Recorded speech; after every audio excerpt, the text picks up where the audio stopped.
Hello, everybody. Welcome back to Cinema Savvy. It is myself, George, joined once more by Tate. I'm bringing back to the channel Paul Klein for another entry in the David Fincher Retrospective, the ninth film, The Girl with the Dragon Tattoo, released in 2011.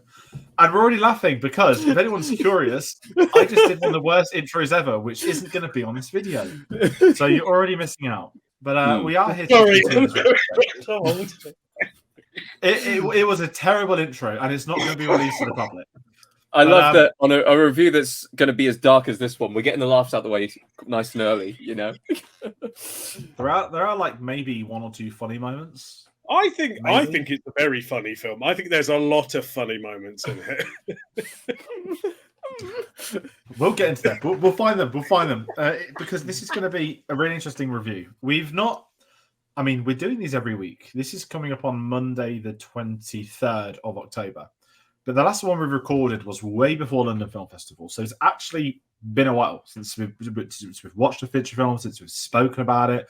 A lot's happened in between. Tate, you have seen The Killer. Paul, you have seen The Killer. I myself have not seen The Killer. I've seen the one person that went to London Film Festival and didn't watch any films. And I am going to own that status for at least a year because I actually love it. And that's me getting that out of the way. But there is a Killer instant reaction video where Tate's covered it for us. We're going to be doing it as part of this retrospective. It feels so we're doing David Fincher at the moment, just because we're out the zone. But I mentioned we are, of course, doing The Girl with the Dragon Tattoo. And before we get into the IMDb plot synopsis, Paul, we've got you back on the channel. I had you on this retrospective already. So what I'm actually going to do, we'll just switch one thing around. I want to ask this: when we spoke about this retrospective, the first film you said was Girl with the Dragon Tattoo. Just for anyone at home who might have heard you speak about it,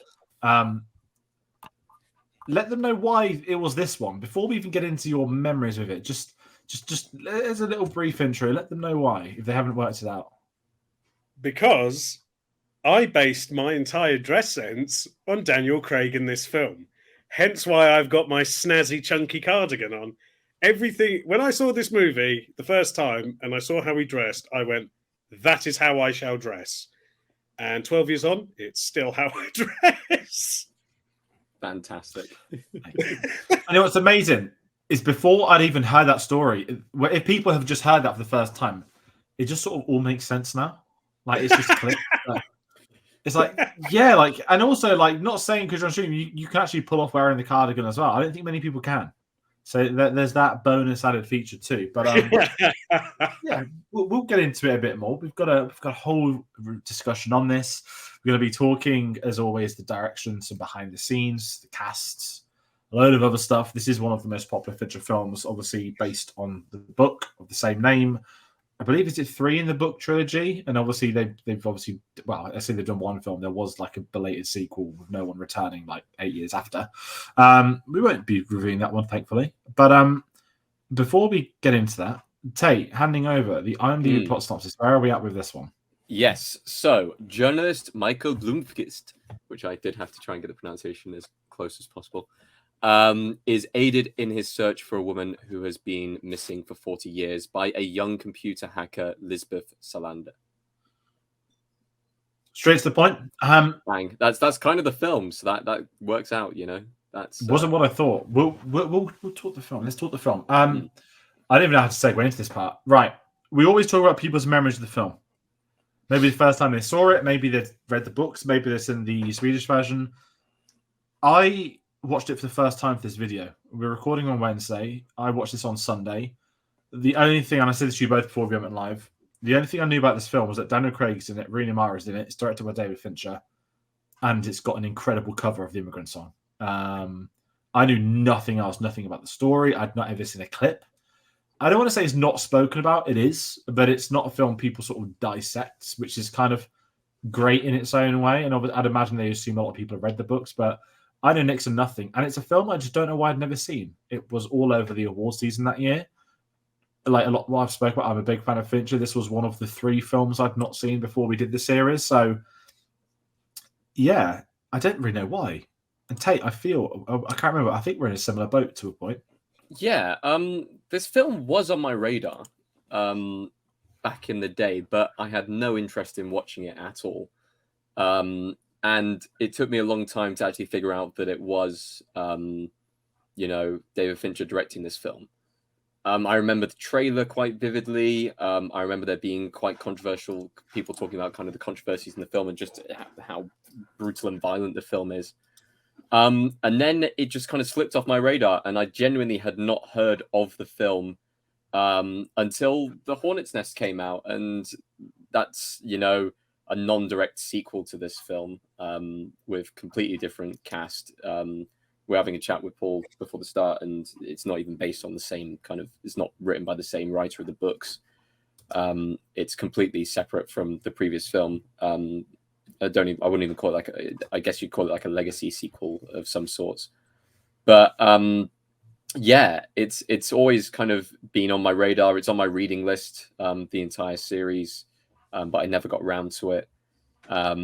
And yeah, as soon as we saw the retrospective and I saw the films that Fincher had done, I was like, oh, I didn't realize he'd done Dragon Tattoo. Okay.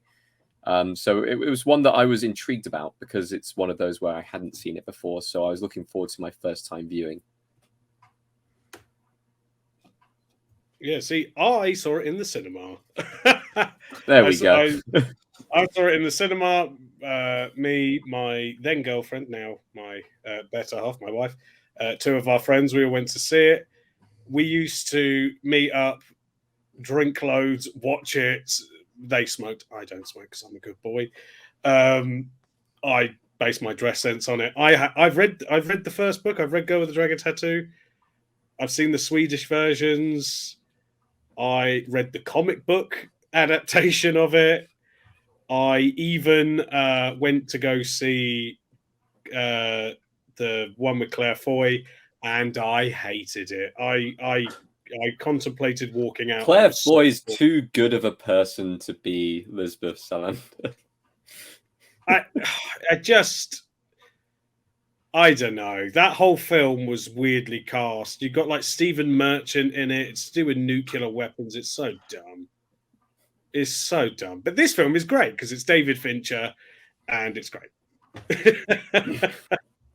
Excellent. And this is kind of where we're going to go with this. That again, because obviously it's based off book. You mentioned you'd read it, you'd seen them. I'm kind of curious with this. That again, because we hadn't had any of that, I guess, prior knowledge. It's kind of made not just for an interesting dynamic on this video, but the approach to watching it was when we get new releases. Like I know it's not out, unfortunately. It would be out in the next week if things hadn't gone wrong. But I read June before the first film came out, just so I was clued up. And sometimes the films I'm able to do that, sometimes I'm not. But I remember there was a lot of hype before this film came out. And I think I'm not intentionally comparing it to 50 Shades of Grey because I've neither seen nor read that. But, you get these books that they make the jump from the sounds. I don't know the right term. Not they're popular because that's a massive misconception. But you get these individual books maybe every couple of years, and one just comes out of nowhere, and it's like this. Everyone is reading it. Doesn't matter where you go, everyone's reading it, and it's been spoken about on the news that this new book, this series is everywhere, and we don't get it often anymore. And I do find it really interesting when we do get them. And Dragon Tattoo was one of those. And what I find fascinating is not that it's, this rip-off of Twilight, but very perverted. But I feel the lure was originally that it was Swedish, like the books weren't in the English language, and there was this big pull towards it from that. And heading into this film coming up, one of the really interesting behind the scenes, and I know, Paul, that you'll be able to, don't say fact check me on anything, but I know your knowledge is far better than mine with this. This film entered production before, not just 90% of the time, right? A book comes out, okay, we'll get the rights. Language film comes out, then now we're going to do the American remake. This American production was in production at the exact same time the Swedish version was. And that's almost unheard of. I'm sure there's been incidents in the past. In my head, I think of Kingsman, only because it was a joint production between Matthew Vaughn and Mark Miller. One would go off to write the comic whilst the other does the film. But I'd never really seen this in the film set. And obviously you bring on board your big names with some of the actors, with the director, the script. I say big names. I think they've got bigger as the decade plus has gone by. But it's really interesting that they had all these in production. Because I remember when, again, the foreign language versions came out, Numi Rapis, we spoke about it before we went live. those posters were everywhere. I can still remember that poster, and I just don't know why I didn't ever get around to seeing this, because it's just very peculiar. As you said, Tate, it's just on the radar, but there's so many films like that, and it'll be the same for so many people. You just don't end up seeing them. Whether you miss it at the cinema, you just pick it up and don't ever watch it. Even when we did the Bond retrospective, in between weeks, I was watching loads of films from the Bond actors to try and catch up. And I didn't see Dragon Tattoo, which is so strange for Daniel Craig. I saw Layer Cake, I saw Road to Perdition, I saw, obviously, Knives Out. I just didn't ever see this, which I find really odd. So I'd love to sort of get both your thoughts on that with respect to the two films in production at the same time. And obviously, because I've not seen the other one, I can't exactly say not what's different, but I'd imagine they're completely different in regards to style, aesthetic, and obviously just production values too. Yeah, I mean, like I said, I haven't seen the other ones as well. I'm aware of the Swedish ones, and actually coming into this film, I did kind of think, is this film going to be in Swedish? It was one of my questions coming in. I didn't know whether he'd experimented with it, but yeah, it's always been on the radar, like you said, and it's unusual that it's kind of slipped between the cracks of Fincher's kind of films, don't you think? Because this film had a bunch of Oscar nominations. We'll talk about that later. And it has big actors, has big stars in it. It could have been the start of a franchise, realistically, one that would have made a decent amount of money. So it does make you question kind of why exactly, why it didn't all mesh together and why it isn't really remembered unless you're, Paul. It's any insight, Paul? Give us some insight. Give us some insight. I don't know. See, I've seen the Swedish. The Swedish one, I think, was done more as like a mini series for TV, and then I think they abridged it and edited it down to release it as a film. And when you watch it, the direction is quite TV-esque, which is not a bad thing. But I think the problem is that anything directed by David Fincher is going to look amazing, because the guy just he likes a yellow interior, and this film provides him with that opportunity. And I think the problem with the film is it came out at Christmas 2011, and he called it the feel bad film for Christmas. It's an 18 rated, like 2 hours 45-minute thriller about men being horrible to women. It's not exactly something that you're like, oh, I'll go see that over the Christmas period. It's quite a tough sell, and I think as well, maybe it was just the poor timing that everyone was like, yeah, most people saw, the Swedish one, and so I think people were just not interested. I think it was too soon after those ones had come out, maybe. So I think it was just poor timing. If it had come out, now, I think it would have done much better. Yeah, and it's kind of really interesting with the Daniel Craig perspective as well, that I don't want to say he's a bigger name now. I think we know he's James Bond at this point in time, 2011. He's done Quantum of Solace, he's done Casino Royale. We'll talk about Skyfall later because it's one of the reasons he was able to do this, but I just had this gut feeling that I don't want to say, this would be bigger because it was after Skyfall. Because in between Bond films, Craig would be the first to talk about how he wasn't able to not necessarily do much, but commit to projects based on obviously waiting around for Bond stuff. There's a lot of waiting in these days as well, especially with MGM going bust and whatnot. It's really interesting that he's able not just to do this. I looked at Knives Out as well. The film he was able to do because he got injured and had filming delayed. No, ignore me. That was because Danny Boyle got sacked. There was a lot of no time to die delays. And it's really interesting how I look at this, that again, we're not talking box office. We'll talk that at the end because this did do very well in aspects for Fincher's career. But I feel like had this been post Skyfall, I think Skyfall's been this sort of tipping point of Craig's career as an actor, where maybe because it's the third Bond film, maybe because it was the most popular one, the anniversary, the accolades it had as well. I can sit here and say I know that Logan Lucky wasn't big, and that's very, very different. That was obviously 2016, still post Skyfall, but something like Girl with the Dragon Shoes, if that come out like a year after Skyfall, I feel that's a much bigger deal because it's Daniel Craig on the back of doing a film like Skyfall, whereas this isn't. And actually, he's pretty great in this. I mean, I said I know he didn't do a lot of films in between Bond ones, but They don't know. I remember seeing when I was younger at school. Apologies. He did a World War II film. It was called was it Defiance? Defiance, yeah.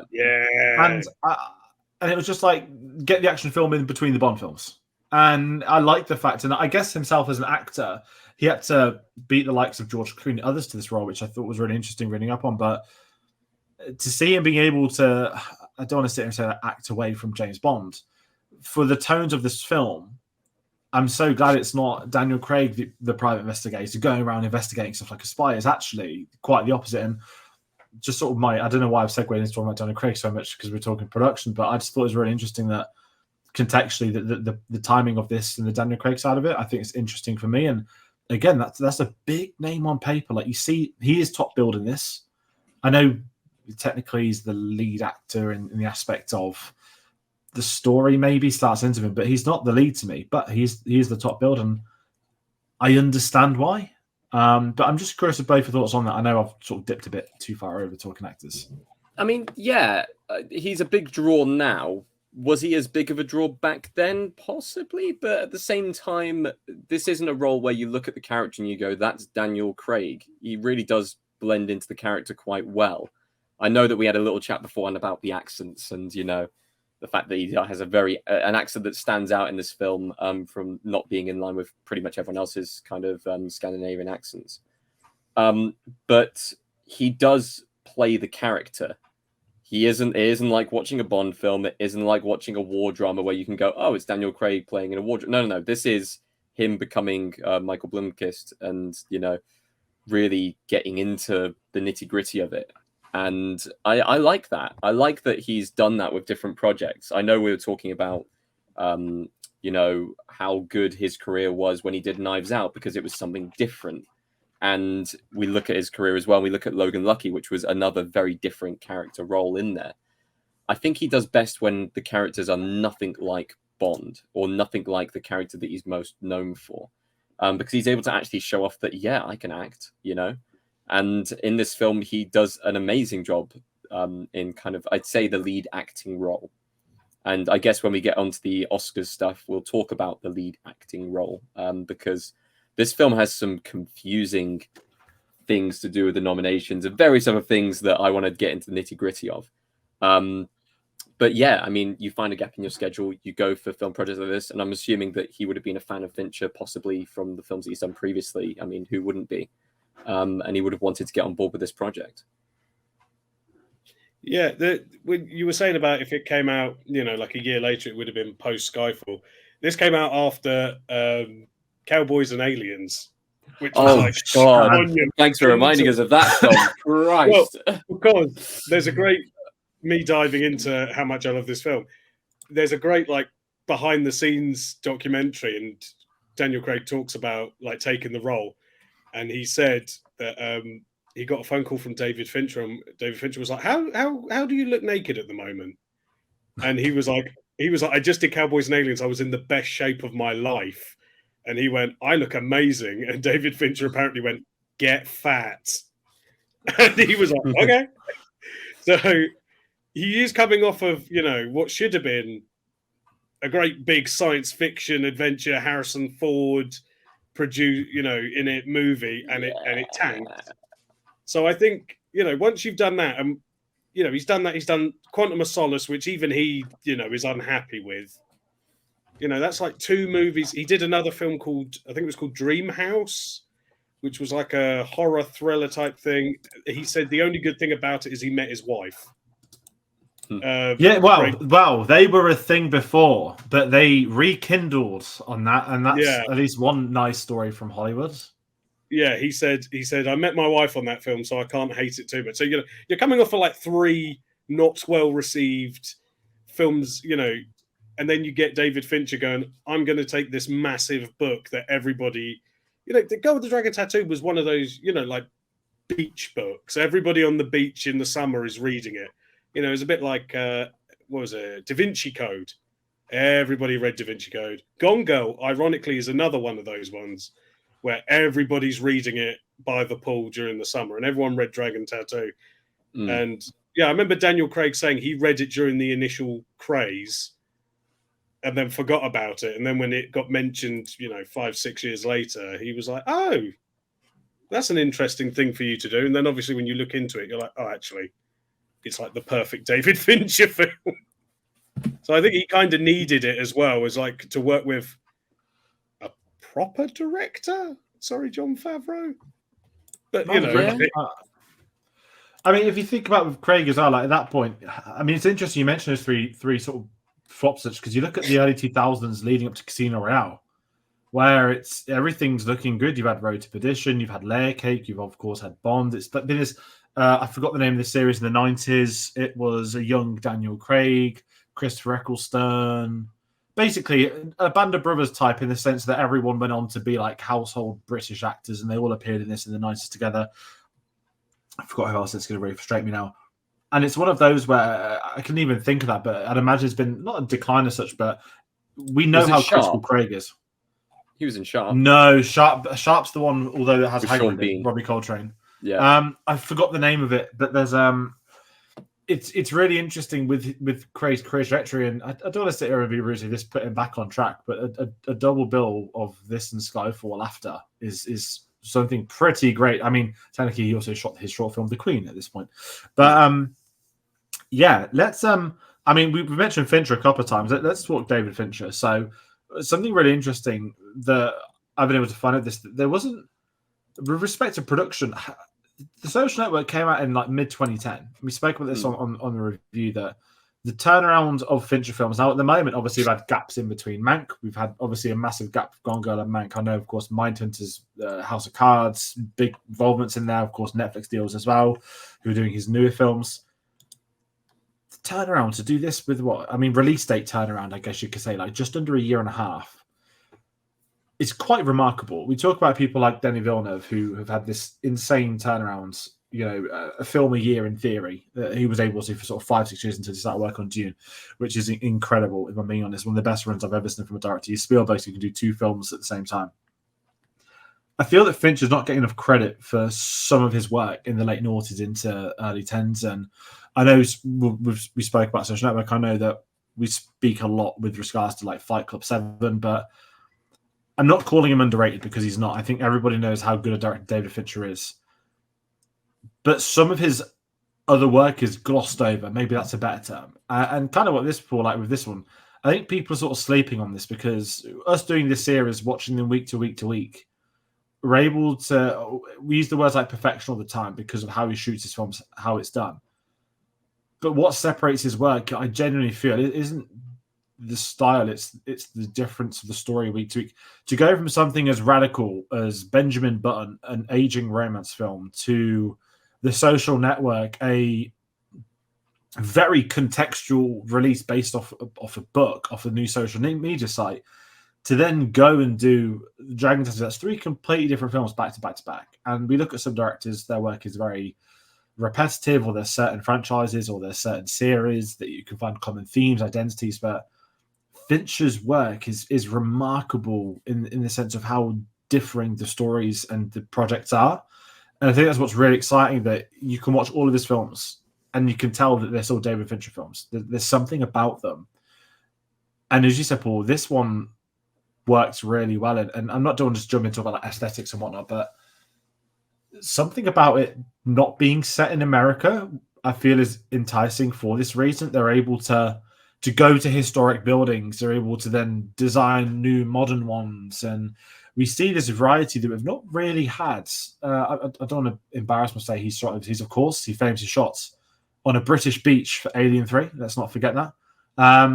But it's one of those, I'm sort of curious for your both of you, for your initial thoughts on this, because it's very interesting, this one. And obviously then we know what comes next with Gone Girl. We know that Fincher loves using his different color palettes, especially his kind of dark blues and, kind of different tones and everything that I used. But throwing that into a snow setting makes it look way, way nicer, is the best way of putting it. And he's able to basically take, at the time, what would have been him having a stranglehold on this kind of film and saying, yeah, people are going to see this and immediately think that's a Fincher film. Because at this point, people knew exactly what they were expecting from his films, and they knew exactly kind of how he sets his films up. But to put it in those settings which are a bit more natural, to put it in those settings that kind of, it feels like not just he's throwing his atmosphere onto something like in Seven, where it's always raining all the time in that one city. But of course, in real life, it isn't raining in cities all the time. Instead, you take it to a Swedish kind of wilderness setting, and there is snow covered everywhere. You do have kind of dark and dingy sets. You do have natural lighting coming through. You do have that glow off the lake coming off in all the scenes and everything like that. So it's just kind of almost putting the perfect setting in with the perfect aesthetic that he wants to create. And that's where you get that amazing production, which you get from this film. And it does set the atmosphere for it, and it builds tension, and it does everything that you need it to do. And it's exactly why he is a master of his craft at this stage. And I was looking back as well and thinking, okay, he's had such a good run of films at this point, and he's coming through. Were there any films around this time that could even match up to it? And the only thing that I could come up with which had anything similar with the style or reason or anything where you'd look at it and go, oh, was this a Fincher film, was Prisoners. And I know we've talked about Don't Even Know They like before and stuff like that, but that's the only film that kind of has a similar theme and similar kind of setting and everything like that that feels like you're watching a Fincher film. With this film, it feels different from his other films, which is weird because I've just said it feels like a Fincher film. It feels different because it feels a lot more natural in its own setting.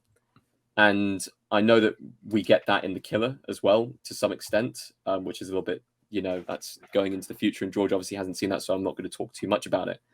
But it does feel like at this stage, he knows exactly what he's getting into. He knows exactly how he wants every single scene. And I'm sure, George, I haven't done a ridiculous amount of research on this film.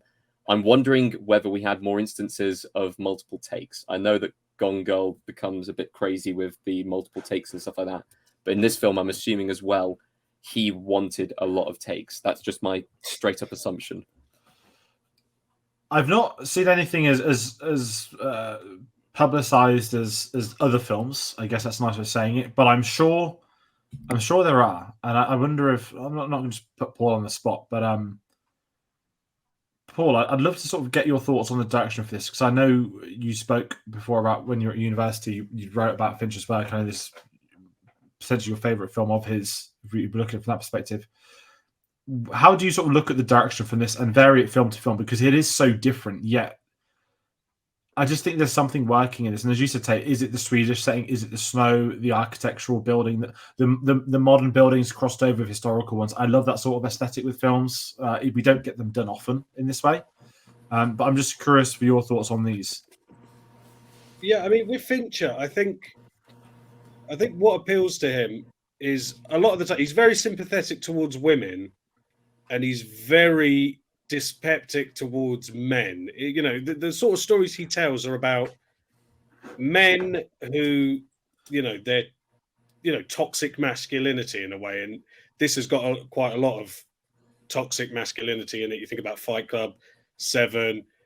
Social Network's a great example because, he also deals in juxtapositions. You think about Alien 3, you'd think the prisoners would be the ones that you fear, but actually the warden is the dangerous one, and the prisoners are actually slightly more noble than you'd expect. And then you think about Seven, you think you'd be more in danger in the great big metropolis covered in rain, but actually when you're out in the desert with the sunshine, that's when the real danger appears. Social Network, there's a great juxtaposition between this social empire that connects people all around the world is created by a guy who can't connect with the woman in front of him, who can't connect with his best friend, who, at the end of the film is alone. And, it's that kind of thing that he deals in. And I think with this one, it's Sweden, I have some experience with Sweden. My dad lives there. Is a very liberal country. It's very liberal minded. It's got quite liberal political standards. A lot of its stuff to do with like COVID was very liberal. My dad was very angry about that. And it's that kind of thing. I think Stellan Skarsgård did an interview and he said that Sweden is so liberal and so like sexually free that when you go to a bar, the women pick the men up. And it's that kind of, when you think of Sweden, you're thinking ABBA, you're thinking IKEA, you're thinking all these sort of things. And Fincher's great at sort of going, oh, you think it's this lovely place, and oh, it snows at Christmas, and it's like, yeah, what's underneath that snow? And he's the kind of guy that, you know, one of the taglines for the film was, what is buried in the snow comes forth in the thaw.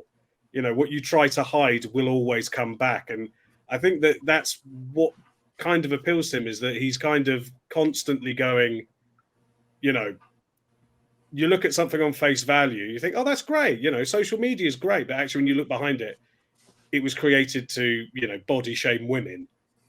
And when you look at, you know, this lovely country that's all liberal and got great music and all that stuff, and then underneath it, you're like, actually, a lot of them were Nazi collaborators, and a lot of them were, you know, have these things, and a lot of the rich are rich because of these reasons. So I think that's why it feels like such a Fincher thing, because it's dealing with corruption and it's dealing with toxic masculinity, and not necessarily the victimization of women, but women are not treated well.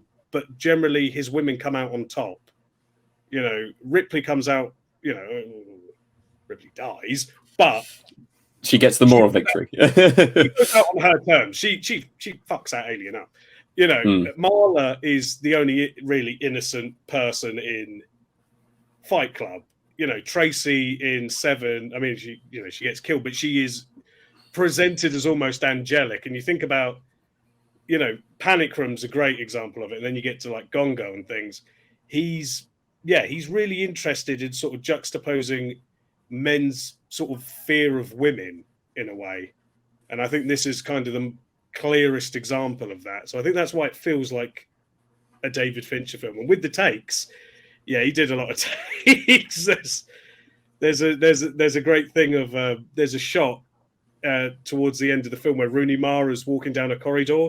She has a cup of coffee in one hand and like a chocolate bar in the other, and she takes a bite out the corner, and you actually see her do the take about 10 times, and then it cuts to Fincher and he goes, all right, that's take 100, go again.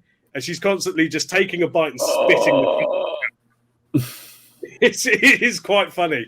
He sort of talks about Soderbergh, and he goes, I hear Soderbergh just wrapped his like 32-day filming schedule, and he went, we're on day 100 of like 250, and he takes a pause and he just goes, these fucking people. I mean, you mentioned Rooney Mara there. We haven't really spoke about you, the lead character, I guess we could say. Coming over from The Social Network for her role in that, scene stealer in every sense of the word. Every time she's on screen, she absolutely nails it. I've not seen many Rooney Mara films, and there are two Maras, right? I always get them mixed up as well. Kate Mara's her younger sister. Okay. I was so intrigued by this because, again, even if you haven't seen the film, visually, the girl with the dragon tattoo has an identity, right? Everybody's seen the photos, the haircuts, the piercings, all that sort of stuff. I feel like it's a film that people knows what it is without having seen it, which is always quite a testament, I guess, to the source material or to the marketing campaigns, maybe a bit of both. But I want to get both your thoughts on the actual story itself. Now, again, I know it's an adaptation of a book, so pretty much we're going to sort of deep dive into X, Y, Z happens, ABC happened, but again, for me, coming into this completely blind, and I didn't actually know what to expect. The more I think about it, the more I just wonder, say, okay, well, what did I expect heading into this? And I'm not doing the whole like expectation versus reality thing, not that at all, but I was pleasantly surprised by the actual story that I thought, again, right, in hindsight, oh, it was this book, it's Swedish, oh, it's just going to be Americans paying homage to Sweden. When it wasn't, it was authentic in that regard. And I actually really like the story that it was about, in theory, Christopher Plummer's character, one of his final things to look for his long-lost grandniece, I think. And I just started thinking, oh, okay, this is already different to what I thought. Like the opening 20 minutes, and I was like, we haven't even met the new lead character yet. And I knew it was going to be like tough viewing in the sense of I hadn't heard specifics, but I knew of the violence, I knew of the rating. And I was so curious as to how it would go. Did I think it would be like a Gone Girl type film? Again, when you think of Fincher adaptations, that's one you'll jump to. And it caught me off guard how much I actually enjoyed the story. How at one point I thought, are these two different characters that are gonna never meet or maybe meet at the end? I like how it all worked, the interweaving, how it was structured. And to be fair, the story itself, I think, is pretty great. It's maybe not what people might think on paper if they don't know much about it, but it's so engaging and endearing, whilst at the same time being quite, I don't want to say the word hollow, but there's something sinister lurking in it, and it's not going to hide any of that sinister stuff, and very real world stuff. I think is probably the most important thing of that stuff that does happen. And Fincher is the director who's not going to hide from, if he has to have a horrible moment in the context of this is going to be tough to watch or to sit through, then I'll film it and I'll make you all sit through it too. So the story itself, I really like. I thought, in all honesty, it was just going to be like a murder mystery thriller, which it was never at all. Ironically, this could also be called Gone Girl. God, no. Yeah. Well, what I like about this film is, and I've not read the book, so I'm not sure whether it does differ from the book too much, or if there's any major kind of gaps in it. But this film takes a lot of time out of it by just setting up the characters and the situation, which I see a lot of adaptations would go straight into the mystery straight away. They would go, here's the mystery at the start, and then they kind of build in kind of the, oh, this was the background beforehand. Oh, he was disgraced. That's why no one will touch him kind of thing. No. They go straight in with setting the groundwork for the entire characters from the off. And it builds throughout the film. And like George said, I like the fact that I wasn't sure whether they were going to meet or not. Whether Elizabeth was actually going to meet Michael, like, at any point. Like, because the way that they had these two stories kind of separately going about their way, kind of working on the same thing, but not really at the same time, then it comes together when they finally meet and they're finally kind of put on the screen together. And at that point, you can see that connection. You can see them working together to try and find her. And it's so well set up and so well built that, like I said, I really enjoyed it. I've seen other films go down a different route and try and almost race to the finish. And one of the things I said beforehand was I was surprised at how long this film was. But the runtime is absolutely warranted because you need that setup first. You need those two to have their separate lives before they come smashing together and before they start to make that connection, before they start to kind of work on the same mystery.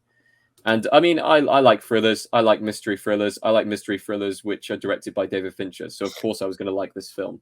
That's just kind of the general kind of logical steps that come forward towards it. The story is hard to watch at some points, but of course, you have to watch those moments. You can't look away from the screen because that takes away from the story. And everything that is in the film is necessary to propel the characters forward. There's no wasted element, no wasted segment. So, I mean, you could say that's very well written and very well done by the author of the books, but you could also say that the fact that Fincher was able to bring that to screen and was able to kind of convert it and able to make it into kind of what we visually saw and kind of the twists and turns that came from it and the visualization of everything, it is a hard watch, but it's enjoyable. And the one thing I said before we started recording was, I need to watch this film again. I need to watch this film again because I need to analyze it. I need to pick up on things that maybe I missed the first time round. I need to fully understand it. I need to keep on going back and picking up on the extra elements. Yeah, I mean, I read the book after I saw the film, and the film actually doesn't leave that much out. It streamlines a lot of the plot. The first chapter is all about the libel case that bankrupts Mikael's character. There's a lot to do with how libel laws work in Sweden, which was a bit dense. And Fincher said that when he committed to making the film, he was like, right, we're going to have to do a 5-act film. It's going to have 5 acts because you have to include all the stuff with Wennerström and all of that. And the beginning of the book is a lot about how he was duped, how he published all this stuff about this billionaire and things like that. And the original title, the Swedish title, translates as Men Who Hate Women, which I think is a much better title and tells you what the book's about. Because with the book, Stieg Larsson, so he based the book on three different things, which was he basically is Mikael Blomqvist. He ran a magazine that was very anti-establishment and as a result upset a lot of very dangerous people. And so he was that liberal crusader. When he was a younger man, he witnessed a a woman being raped and didn't do anything, and felt guilt for the rest of his life for not acting. And one day he was wondering what the character Pippi Longstockings would be like when she grew up. And he kind of took those things and put them into this novel. And then when you get to reading it, there is a lot of stuff. Fincher leaves out, like the Stephen Zalian, the screenwriter, leaves out kind of stuff that isn't that important. So in the book, he does go to prison.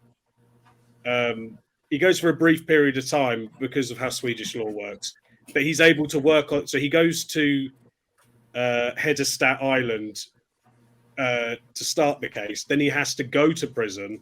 He spends some time in prison working on the case, and then he goes back. They cut that out because it's complicated. There's a lot to do with like how Elizabeth became a ward of the state, and you find out a bit more about her backstory and her relationship with her handler Armansky. But generally, it follows the book pretty closely. It also slightly changes the ending. The resolution to the actual mystery is slightly different. They streamline it a bit more because it gets a bit convoluted.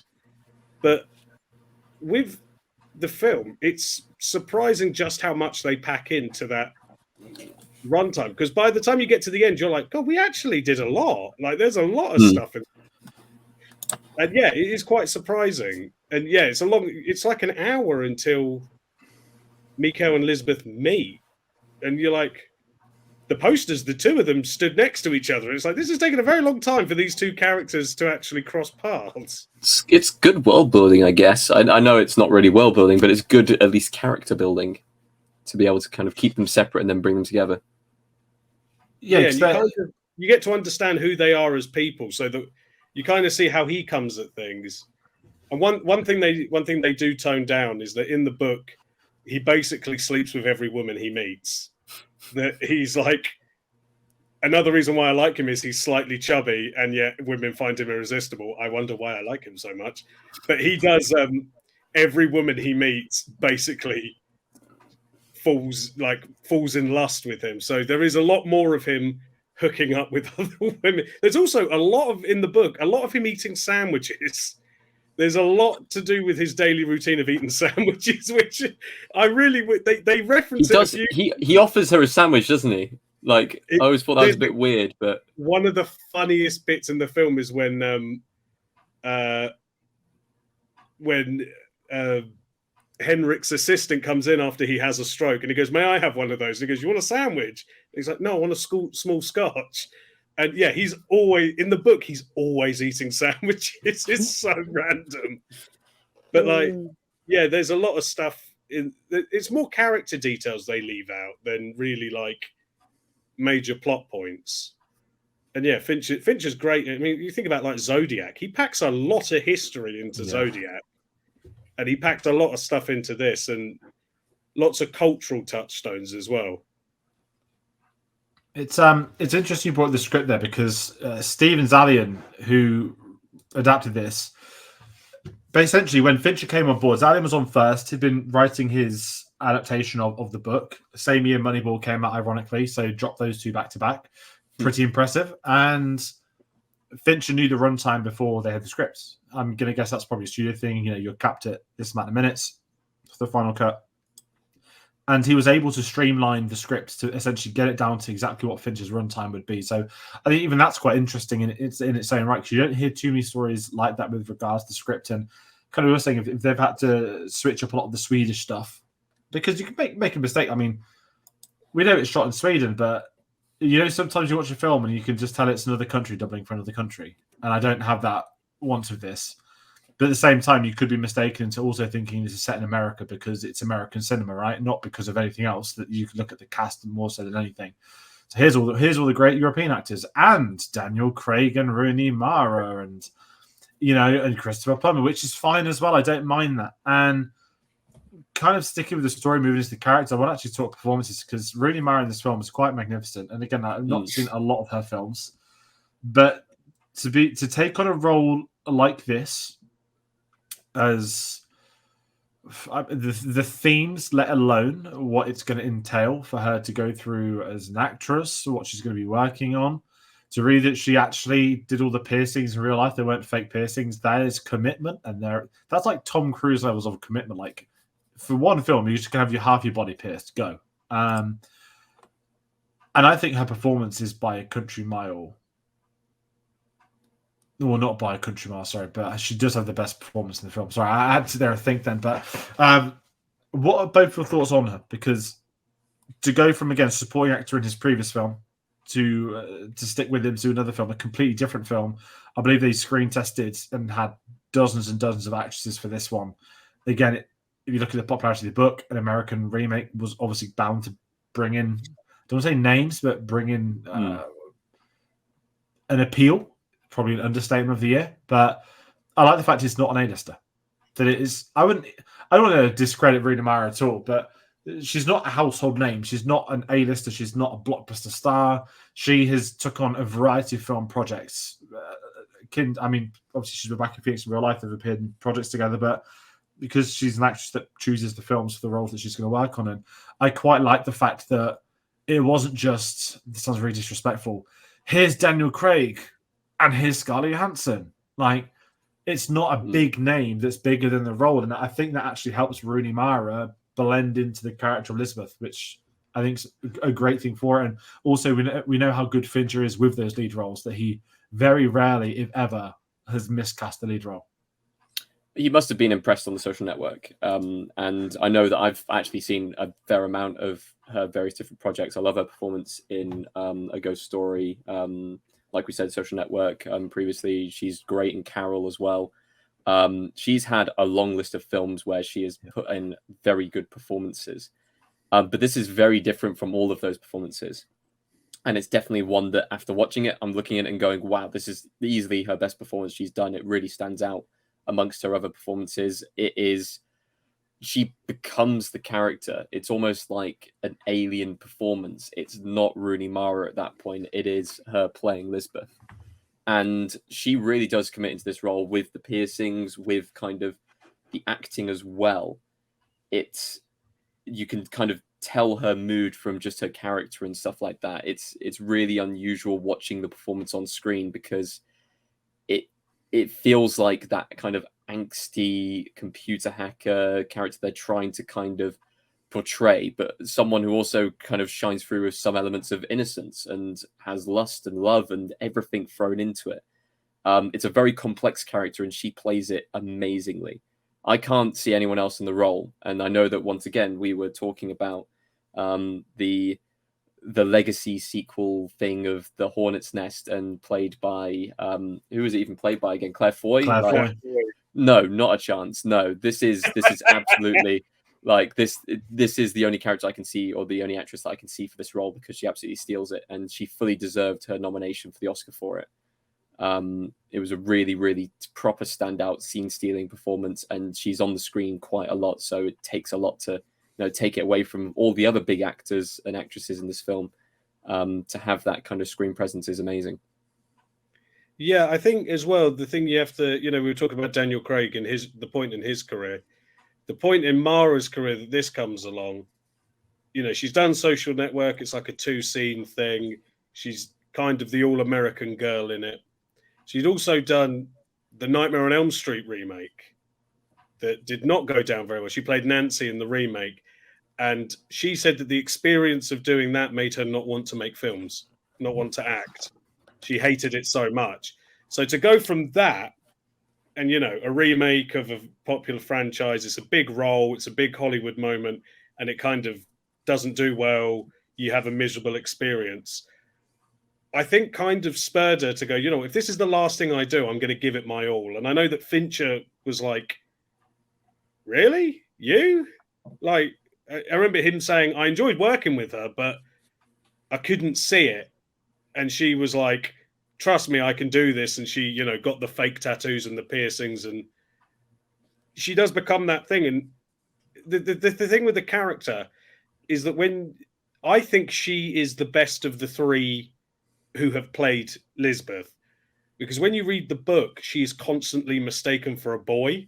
She's like described as almost androgynous in her look. So you would think, if this was made in the 90s, you'd think Tilda Swinton would be like perfect for the role. And the problem with Claire Foy and the problem with Noomi Rapace, as great as they are, they're both very clearly women. They're very womanly, very feminine. And Mara kind of plays it like an alien in a way. Like she is none of those things, you know. So the fact that in the book she's constantly mistaken for a boy.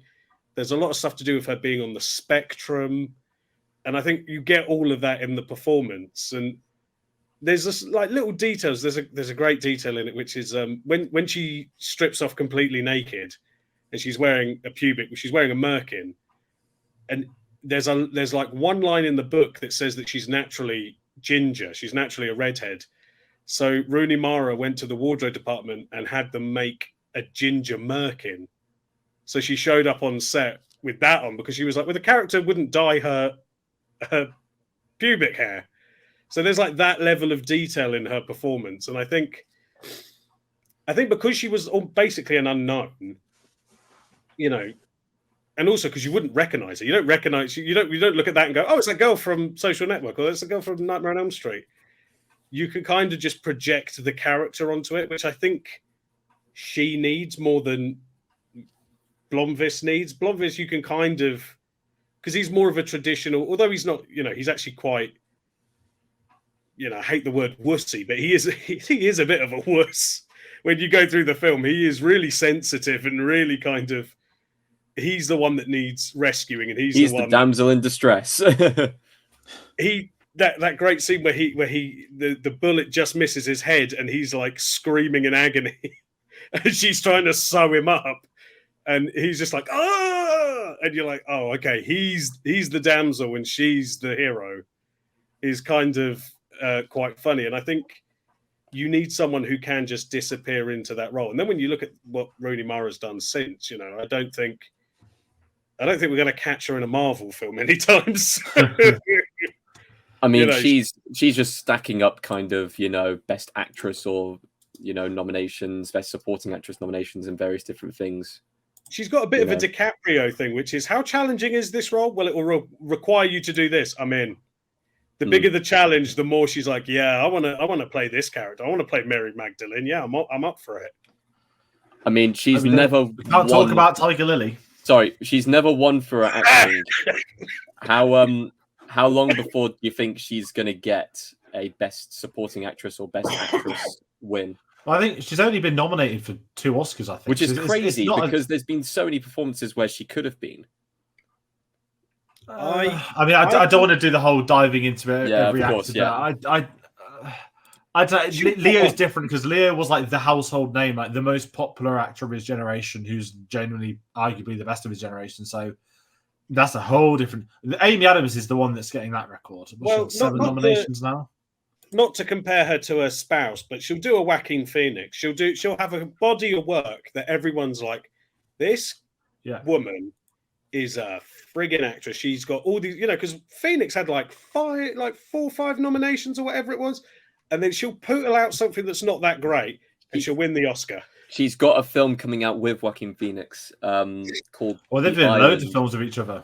I know, but she's got one coming out where it's just those two on a desert island together, so that'll do it. Yeah, probably how they live. Probably a documentary. The fact that Phoenix, you know, Gladiator doesn't win for Gladiator, doesn't win for Walk the Line, doesn't win for Master, anything like that. Her, you know, with these great roles where he's really good, he wins for Joker. Which is like, his performance is good in Joker, but Joker, and she'll do the same thing. She'll just have like all these great roles, you know, Daniel Day-Lewis level, disappearing into it. And then one day she'll just, you know, maybe for the money, fart out some kind of crap, and she'll win the Oscar for that. She'll get a career award, and everyone will be like, you know, like Christian Bale, you win for that? That's what you win for? You don't win for this, and this. But she should. I can't remember who won in 2011, but she should. It was Iron Lady, wasn't Meryl it? Streep. Meryl Streep. Oh, come on. Come on now. I've not seen it and I won't see it, so yeah. I mean that was pretty much guaranteed for Meryl Streep that year. So that was a we love you, Meryl. We love you so much. But that combined we love Britain, we do over here in America. I know we're about to talk about him, but it's really funny because Christopher Plummer won I the know. Oscar that year for Beginners. So, so He's I mean, only like 2 years older than the Oscars as well. Like yeah. I remember his speech was he lifted the Oscar up and he went, "Where have you been all my life?" But I mean, to put out 2 great performances in 1 year, I like his performance in this. I mean, he's one of those actors where he can't put in a bad performance. You know, he's Plummer, just, man. and we were saying it, the same character for every single film, but sure, you know. Yeah, Plummer in this film's great because I remember Fincher was like, somebody suggested Christopher Plummer to me, and he just went, "Yes, Plummer's a great shout. Sound of Music." And so Plummer comes in, and it's like he'll never escape those Nazis. He's this once again playing an industrialist with Nazis in his family. It's like that is a weird typecast, but he's so good in it. He's got such a twinkle in his eye, such a sense of humor, and I think that he kind of grounds the film in a way because he's, you know, you have to buy into his obsession with this missing grandniece, this like love that he has for this person, this, you know, determination, and this, you know, this is my last chance to get some resolution. And he gives importance to the missing character. And every time he's on screen, he is kind of almost grinning his way through it. He's got a real sly sense of humor in it. That line where he's going through every house and he's going, "This is where my brother lives. He won't talk to you. This is where his daughter lives. She won't talk to you." And then at the very end, Mikhail goes, "And this is your house." And he goes, "Oh, of course, the man who calls the detective should always be a suspect." And it's like, he's so great in this film. And I love Christopher Plummer. I miss him. He was a great actor. And yeah, he is great in this. It's got the emotional crux of the film as well with the reunion scene. That's if his performance doesn't work, that scene doesn't work. And if Finch hasn't built the film to that moment, then the film can't function. And I think that is the libel stuff's almost the epilogue to where the story really is. And that's how it felt like on that first screen. It's like, oh, there's like an extra 50 minutes. Of course, let's get justice for Daniel Craig. And he gets into like, what a fucking prick. Which is interesting. And there's other stuff in there. But the Christopher Plummer casting is great. And kind of retrospectively, can't really fault any of the cast. And I want to talk to Stellan Skarsgård. There's a lot of great actors in this. Skarsgård pops up. Again, I didn't know who's in this film. But on paper, it's the most obvious Skarsgård casting to date. It's like Fincher film, villain, Eastern European. We call a Skarsgård. Which one do we get in this one? I think he's great in this because, okay, I'm on the Andor hype still spinning here. I think and the June hype. Yes. Yeah. He's not. I don't think he's ever reached this point of parody. And I'm trying to think the right way to describe as an actor that I've never seen in Mamma Mia. I know that he obviously sings and dances in that too. But he's great in Mamma Mia. Don't know what you're talking about. He's just one of these actors where I feel that he doesn't have, and this sounds bonkers because I know he has the respect and admiration for his ability, but I feel that to the mainstream eye, he's never had the respect he probably does back home. And his dramatic roles, I feel like, I don't want to say underseen. That's a dreadful word, but I don't feel like his actual dramatic performances are spoken about enough. Now, he is a supporting actor in this. He is quite clearly the villain, but he's also quite terrifying in this. I mean, yes, he's playing a Nazi. That's, you know, a rapist and a murderer. There's moments when you fear for Daniel Craig's character. There's moments when you think, well, this could go at this point. And then that's where Fincher direction comes on board, where who's got this production design? Who's building these sets, using these weapons? Built not like an IKEA storage facility, but the final sequence, the basement, the whole house scene where he catches him slipping over and, you know, straight away he's in trouble. I love his entire stuff. And I don't mind that it was obviously going to be him. I don't care about that with films often in these sorts of dramatic ones, but I like the fact that we're able to get Skarsgård in a very different role. And I know I mentioned Andor, and it's a shout out to his phenomenal work in that series. Unbelievable performance. Fingers crossed season 2 will come out soon. He's a fantastic actor. That I mean, I knew him in this film from various different performances. You know, from the Pirates of the Caribbean franchise to his performances in Marvel. So you would see him in a Marvel film, just not Rooney Mara. But for me, like seeing him in dramatic performances, Andor was the one that really opened my eyes because he was fantastic in that. And this film as well. It's so funny. As soon as I saw him in the film, I was like, oh yeah, so he's definitely the rapist. He's definitely the villain here.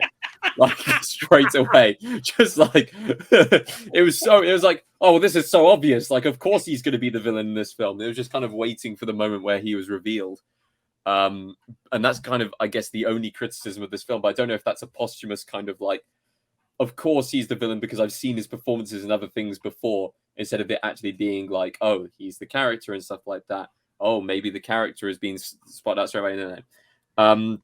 But yeah, no, he puts an amazing performance in this film. And like George said, every single character, every single actor in this film puts in a fantastic performance. It's not a badly acted film at all. And he is terrifying.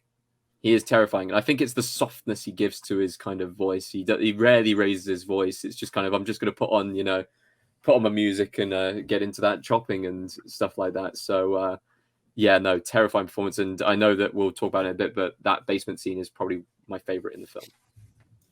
Yeah, Skarsgård, I feel like didn't really start getting his dues until Chernobyl, because he was Emmy nominated. Yes.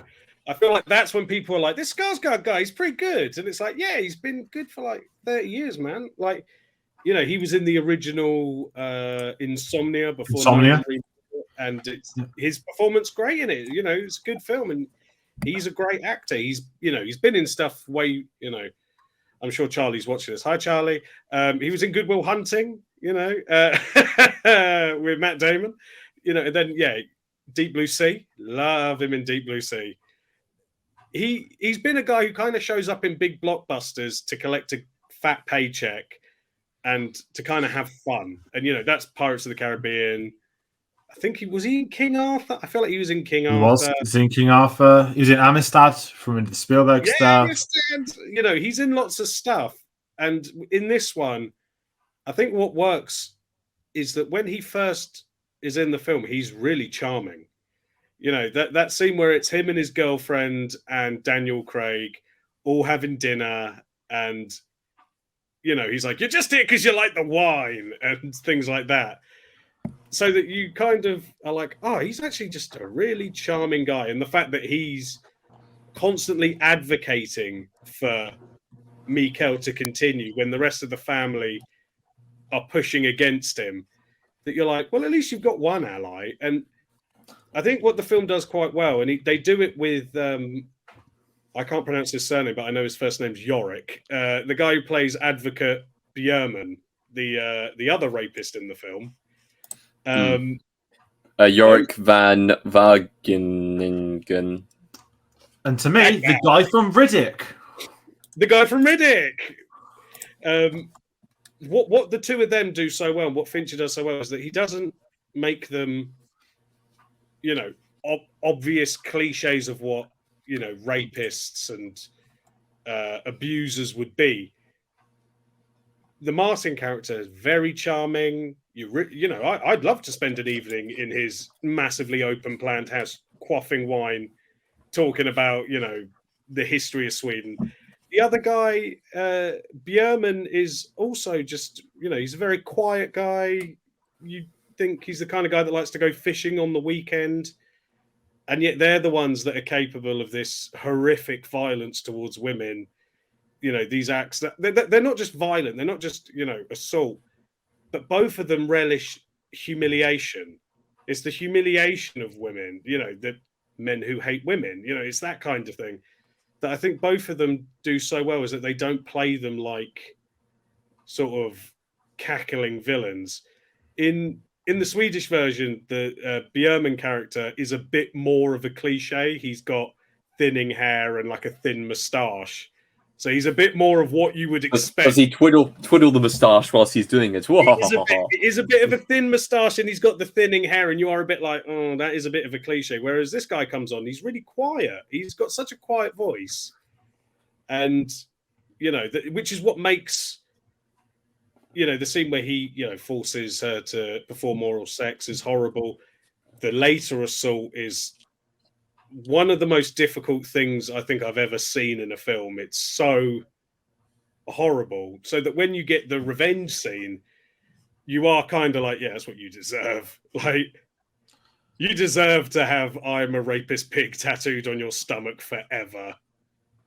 And yeah, I think Stellan Skarsgård's great in it. I think when he does the turn, when he catches Daniel Craig out and he's doing all the stuff about, "I have a question for you, come inside," and you're like, "Don't go inside, he's clearly the bad guy." And he's like, "Bring your drink, leave my knife." You're like, "Oh, you're so dead. Oh, you're a dead. We're about to watch you die. You're a dead man." So I think Fincher had cast everyone in it. I think is just so well cast. Even like Robin Wright, she's only in a few scenes, and Jolie Richardson. I just think, I think it's really well cast. And I think for a film, the book of the prestige this had as well. You'd imagine everyone wanted to be in it, and to get a role for a director who's not just going to cast people for the sake of it. And I don't want to moan about cameos; it's not really appropriate for these. But how often do you get these big books where they end up being littered with people just desperate for a scene of some kind, and it sort of takes you out of it? And at one point in this, does any casting take you out? And kind of segueing from the cast, we talk soundtracks. We've got Atticus Ross and Trent Reznor coming back together once more, following on from Social Network, for an incredible score. Score that I was listening to, watching, I was like, wait a minute. And I was like, this is the Black Ops 2 music from Call of Duty. Correction. Black Ops 2 came out the year after. So actually, Girl Dragon Tattoo did it first. Trent Reznor did the Black Ops 2 score for those that didn't know. Back in the day when Call of Duty was very good and enjoyable. But I mentioned the Immigrant Song. I'm not going to lie. I have nothing to add on the soundtrack except for the Immigrant Song, because that cover is remarkable. I remember hearing it when it came out. I feel like it was on the trailer, let alone it being in the film. It was all over, and I absolutely love that cover. The Immigrant Song is one of the best songs ever made, and it's always butchered, but when it's used properly, this is one of the first times I've ever heard it where a cover could be on par with the original. And I'm not into music, so that's going to offend and upset many people, but not me. Yeah, I mean that's kind of probably the biggest kind of standout moment from the film, with the music and stuff like that. And I do want to say as well, just I love the opening sequence. The title. I know that we've talked about David Fincher's various different title sequences and stuff like that in various different films. This feels Bond-esque. It does. Well, it's got Daniel Craig in it too. Yeah, of course. It's a better Bond one than Spectre. I'm just going to be the guy that says it again. Directed by Tim Miller, the title sequence, which is interesting. He'd obviously go on to direct Deadpool. It didn't get David Fincher involved in that, but Brad Pitt was obviously in that classic cameo in the second one, I think. But yeah, it's what I enjoy this series. Maybe we should have really had a proper segment for it, but the art of the title sequence. Some films don't have them, so Social Network didn't really have one. And yeah, that's a good it's point. Just him all running the through others the colleges, did. the title's coming up, and Gone Girl Panic doesn't really Rooms have was one just either. So Panic Room was the big city. Yeah, big text. Welcome Welcome to the early 2000s Microsoft text editing. Whereas this one, it feels like a full-on kind of like, it feels violent. It feels kind of sexualized. The perspective is it's got assault. It's got everything that the film covers in it. The treatment of women, and it's really, I don't say endearing, but I like it. As you mentioned, Tate, with the Bond comparison, that the title sequences, they're not always there for the sake of it. That if I just wish it's something, I'm not going to moan about Hollywood. There's so much Hollywood needs to improve on, but bring back good title sequences. It's not. Don't worry, I say it's not hard. The killer has one. Don't worry. Good. That's what I've been expecting. That's what I'm excited for. Yeah. I feel like something else, but I don't know. We just don't get enough of them, do we? No, we don't. We absolutely don't. Fincher's always said the opening titles set the mood, and I think that none more so than Dragon Tattoo. Yeah, all the stuff in it is thematic. Obviously there's a dragon, there's Phoenix rising from the ashes. There's that great shot, which is somebody being gagged with barbed wire. Lisbeth's face being like torn apart by the gnarled hands of old men. It's great, and Fincher said it was meant to be her nightmares, like what she dreams about at night is just her trauma and her fears and her anxieties just pounding in her head. And I think that works really well. I also love the fact that when she goes to visit her hacker friend, he opens the door and he's wearing a Nine Inch Nails t-shirt, which always, and he's listening to Nine Inch Nails, which Fincher was like, I'm sure on the commentary, he goes, I'm sure they won't mind that. And it's like, I'm sure they don't care. After you used Closer, I'm sure you can do whatever you want with Nine Inch Nails, and Trent's gonna be fine with it. But I love the score. I think it's a really fantastic score. I used to listen to it pretty much on loop. And yeah, that cover of Immigrant Song, Carano screaming it, it's brilliant. You can't go wrong. And it's Nordic. It actually works, which is something. On the land of the ice and snow. I know. Yes. Also, I really had not to think about Jack Black in School of Rock whenever I hear it. That's when many people our age may have discovered that song for the first time. Yeah.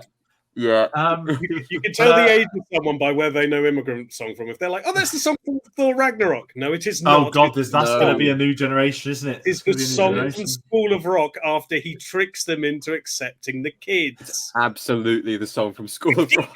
Stars! You never know. There may be a generation of people, oh, that's the song from Girl with the Dragon Tattoo. Stick it to the mind. How did they... You look at the kid that says that, like, what were your parents letting you watch it? But whenever I think of Immigrant Song, I think of the little bobblehead in Jack Black's van. That's all. Yeah. And it's his face to the camera. God, School of Rock. What a film. What a film. When we're doing the Linklater retrospective. God, there'd be a gazillion.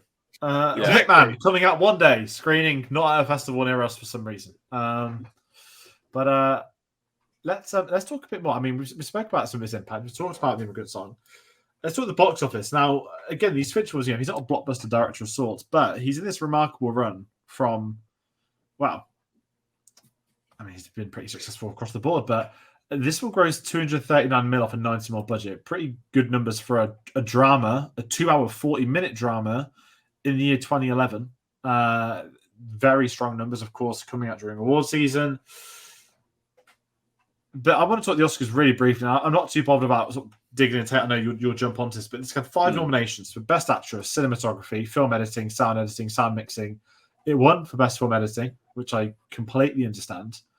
The other thing in my head that's glaringly, obviously missing from there is actually production design. I think the kind of I mentioned earlier, once you wrap your head around the combination of the, again, like that 1800s architecture with the modern like aesthetic, I just struggled to pass films looking better than that. Now I could dive in and go down every award that year, but it is interesting that the Oscar itself is the year the artist won. And I just remember, if I'm being really honest, it's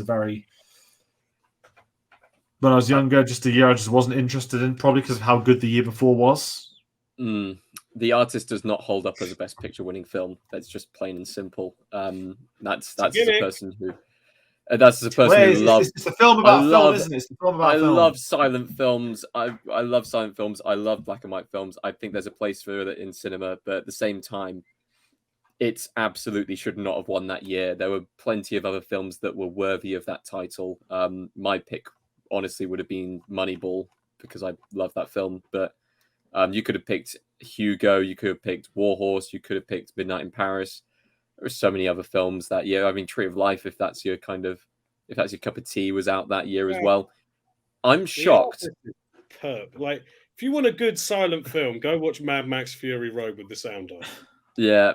Hey, they're doing. I'm shocked. Sorry. Yeah. Indiana Jones for the Blu-ray for the new one. They're doing what they did for Last Jedi, a John Williams score only. They will mute all the dialogue and everything, just the John Williams score. I love they did that for Last Jedi. Indiana Jones, odd, but I get it. It's John Williams. It's his final soundtrack. I would love that for Mad Max Fury Road. Just the Junkie XL score. I mean, it's not dialogue heavy to begin with. So, like, that's a silent film. The Artist is a gimmick. Yeah, I like old movies too, but you know what? I'd rather just watch. You don't need another one. No.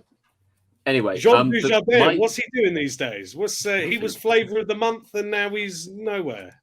So, Michel can never pronounce his last name. The director of The Artist won Best Director that year, and The Artist is sweet.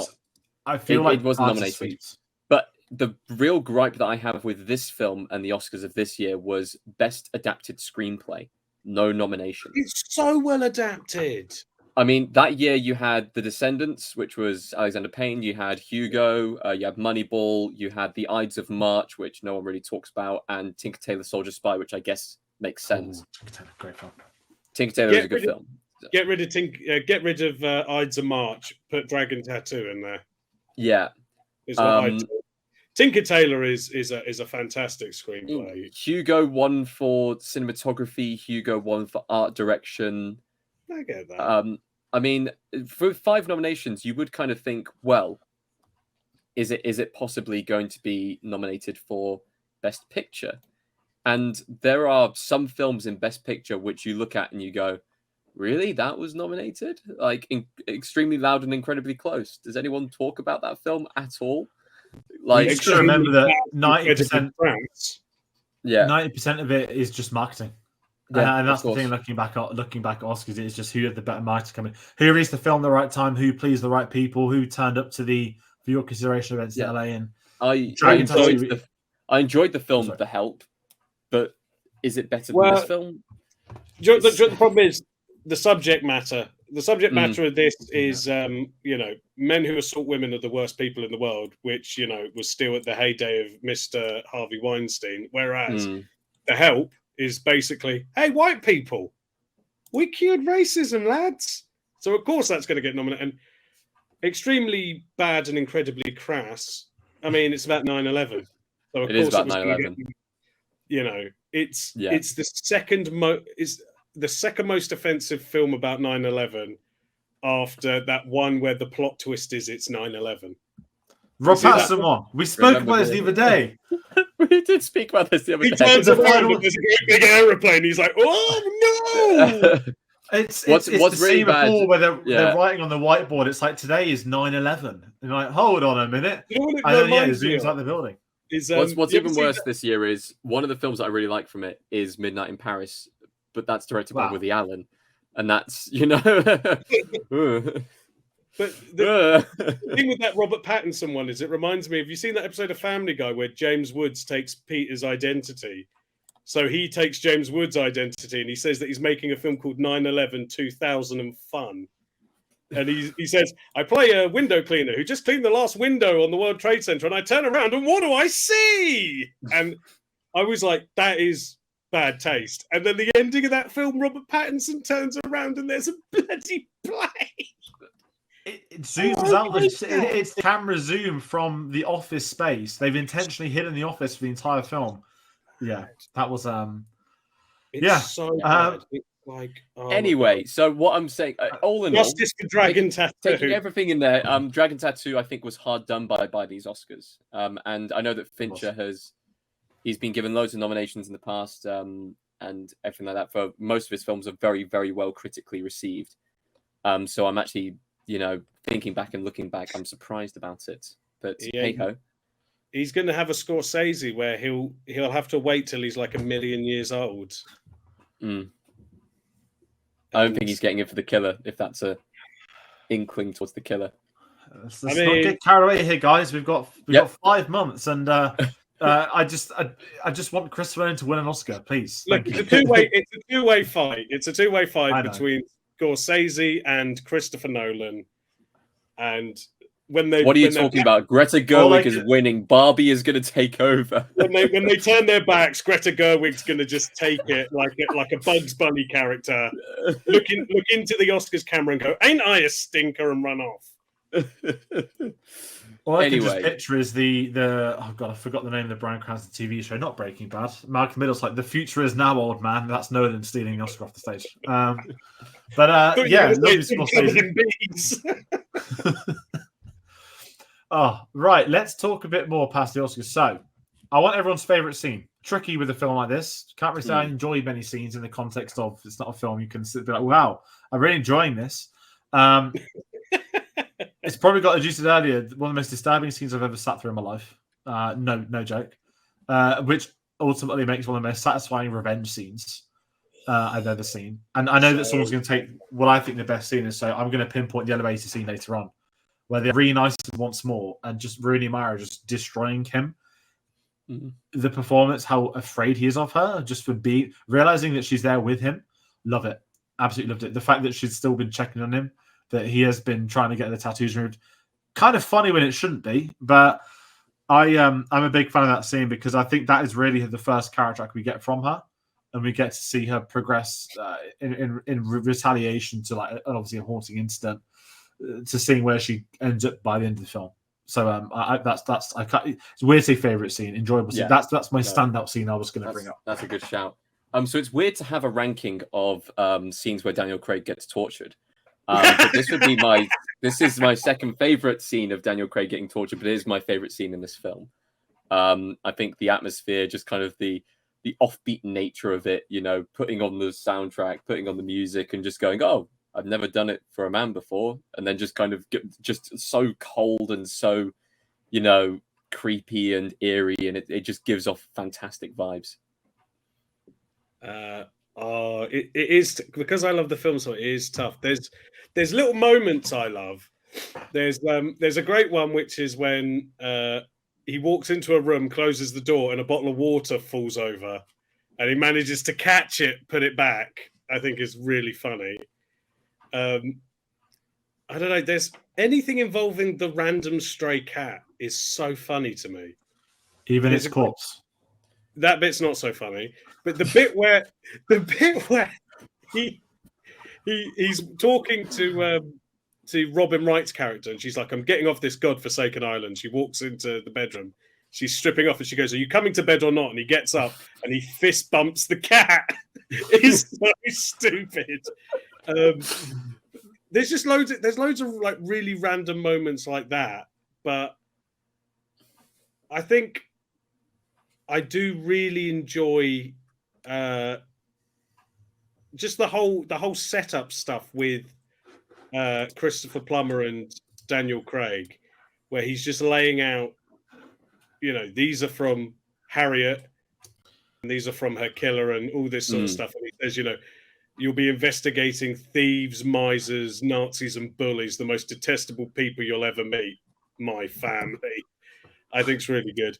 There is one little piece of trivia I really love, which is, you know, towards the beginning, he goes into a coffee shop and he orders a sandwich and he gets some cigarettes. The woman who serves him, her father was the original Mikael Blomkvist. Oh, wow. She's Michael Nyqvist's daughter, Ellen. Oh. Yeah, which is really also, if anyone's a Scrubs fan, there's a scene where he's flying to London, and as it pans across, Dr. Beardface is asleep on the aeroplane. And every time I see it, I'm like, "Hey, Beardface!" I don't know. It is a hard film to have favourite scenes, but the two you've mentioned are great. But I do just love the scenes involving Christopher Plummer. I think are so kind of funny but sad at the same time, and when he's reunited at the end, I think that is a great moment. Yeah, no, I can see that. As you said, there are funny parts in this film when there shouldn't be, but I think some of the best artists do that right when you can take something as serious as this. And I hate using words like inject humor because I feel like Marvel's destroyed any nuance to put humor in like dramatic films, but it can happen, and it's not about cracking jokes. It's just about tone and wanting to put something that's very real. It is real in the aspect of people having a terrible time can do something. Don't say funny because it's not a comedy, but yeah, thanks Marvel. They make that conversation impossible about light-hearted stuff. But I just want to see a man fist bump a cat before he has sex with his girlfriend. That's all.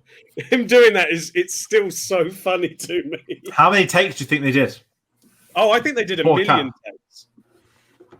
I think they did a million. Also, what is funny is when he's been shot at and he's crying in the bath, and she goes to do it, and he's like, "You're not a doctor." And he's like, "Just be careful. It's my eye." It's like, "Oh, will you shut up?" And you can tell that Craig enjoys stuff like that, and that's the sort of not the seeds of what's to come, but yeah, you can tell his career what he wanted to do. But moving on to final thoughts, it's tricky with this. I'm sort of joining what you said. I do want to watch this film again. I don't know when. I will see it at some point again. Got to be the right atmosphere, the right mood. But I very much enjoyed this film. I say enjoy the film. Appreciate the film's probably a better term. I was invested in the story and the characters. I love the performances. I love the performance. The production design, I can't really fault. I've spoken about a lot. It's one of my favorite aspects of the film. And again, it fits into David Fincher's filmography like a glove, that it is just perfectly suited to him. I couldn't, if I'm being honest, imagine any other director doing this adaptation and have it, I don't want to say come out the way it has, but I don't think you'd be able to do this and have any film remarkably similar without Fincher. Now, someone that's read the book might pop off in the comments and list 5 names, but I do feel like a lot of directors who would be associated with something like this would suddenly change the tone, change these scenes, change things around because it suits them better. But yeah, for me, not much to fault or to say. It's an interesting one. It's a weird one. I've seen it once and I need a bit more time to settle with it. But I enjoyed it. But obviously, I do know what films are coming next, which is obviously a big thing as well. I mean, I love what Fincher has done with this film. And as soon as he said that, I immediately looked to my shelf and went, oh, what's his face? Chad Stahelski, guy who directed John Wick, would do an interesting take on this. The other person, them fighting. Yeah, it'd be a more violent film. I'd say that for one. But no, what he's been able to do with this film is he's been able to set the tone. We get exactly what we expect from a Fincher film, and we get a thrilling mystery. Whether it's adapted and people knew what was going on beforehand, or people like myself who are coming in very blind to it and just going, okay, let's watch this film. It's a hard watch, but it is addictive to watch. And that's what Fincher brings to the fold. He's able to bring that out of films. And yes, I will be looking to rewatch it again. Probably not this year. I think I'll leave it a bit first before I go back into it, but I'll want to watch it again just so I can almost solve the mystery in my own head and just kind of, see if I can keep up with the plot and see if I can keep along and enjoy the ride. And it's a Fincher film, so of course I'm going to enjoy it again. Yeah, for me, I love it. I think it's a fantastic thriller, obviously inspired how I dress. Begins and ends at Christmas, so technically a Christmas film. Does it count? Does it count? Look, it counts as much as I count Batman Returns, And I watch Batman Returns annually. Does it have like a scene where it says ho ho ho? Is there like Santa, or is there, I'm about to sit down to a Christmas dinner myself. It's Christmas. One of the final lines of the film is "It's Christmas again," which I like. Yeah. Sorry, I had a really bad James Bond pun, but I'm gonna add it to the list of films which are kind of Christmas films, but not really, along with The Green Knight and Iron Man 3, Shazam. Yeah, Iron Man 3, Shazam. Literally any Shane Black film, just It did come out on Christmas week though. 21st December 2011 was its official wide release. Boxing Day in the UK. Just because it's snowing, it doesn't mean it's Christmas. Frozen fans, it's set in the middle of summer. Drives me nuts. I don't know. I love Girl with the Dragon Tattoo. I do think that it's a big ask for people to, nearly 3 hours of Nazi war crimes and assaulting women is not exactly something that you can sort of nilly-willy throw around going, hey, check out this movie, you love it. And then it's like horrible abuse of women, horrible mutilation of animals, Daniel Craig eating sandwiches. But I think as well as if you're a fan of David Fincher, it's like everything that it's a guy at the height of his powers just going, I'm the master of this. Like, this is the perfect marrying of material to director. I think it's, and the guy's obsessed with serial killers. Like, the man's just. I mean, he takes that to a whole new level with Mindhunter, but Hashtag bring back Mindhunter. 100% hashtag bring back Mindhunter. Mindhunter. So. Oh, brain. It could happen. Let the killer come out. We don't know what could happen next. There could be that third season, but That is going to wrap up our review for Girl with the Dragon Tattoo, though. It has been a pretty excellent discussion as always, Paul. It's always amazing to get you on. Got your socials in the link in the description. You've had a busy time at the film festival as well. You've watched a lot of films. I Just have. we've got your acts as well. Paul Klein Yo, 2 O's on Twitter. Yes, I've got it remembered now. I hate doing the why should people follow you. People should follow you by now. You've appeared in a lot of our videos. It's great as always to get you on for them. Always helps when people are really not optimistic, but straight away, Dragon Tattoo, great. Something different, not someone that said 7. But we did get you on for 7 straight away. You get me on for 7. And that's what I like with these director retrospectives. Everyone's got different stories, whether they watch them, whether they have attachments to them, and what sort of it has impacts on them in their life since. Again, the cardigan speaks for all. It's phenomenal dress sense. Daniel Craig looks magnificent in the film. But moving forward, we've only got a handful of David Fincher reviews left. We've got next week, we'll be back with Gone Girl, the 3rd of October. That's a big one. And then we've got the Netflix double bill. We've got our Mank review on the 6th of November, followed by The Killer on the 13th. Of course, The Killer releases on Netflix on Friday, the 10th of November. Limited cinemas on Friday, the 27th of October. We say limited cinemas, it's probably like 6 cinemas knowing Netflix and what they do. So if you can catch that at the cinema, obviously you get to experience it on the big screen. But we've got a lot of other things happening on the channel. It's been very busy. By the time this video goes up, we're doing a deep dive into Killers of the Flower Moon yesterday. We've been talking some Scorsese. We've got some home media reviews coming back. It's been a very busy time. There's lots of changes. There's some streams on you can catch up on our updates. November is going to be a pretty intense month. We are planning into that. But as I said, we do round out the Fincher retrospective and any more details and other stuff will go up. But aside from that, thank you all for watching. Thank you for listening, for putting up with us for another week, for hopefully looking forwards to hearing about. It's very tough for Fincher. Like Spielberg's like, yeah, great, E.T. We grew up with this. It's defined my life for 30 years. Got Dragon Tattoo is like murder, rape, Nazis, war crimes, the rest of it. And we're going to talk about them as we always do in Gone Girl. Christ Almighty, there's some scenes to talk about next week. Yeah. Thank you all for watching and join us on the next one. Take care.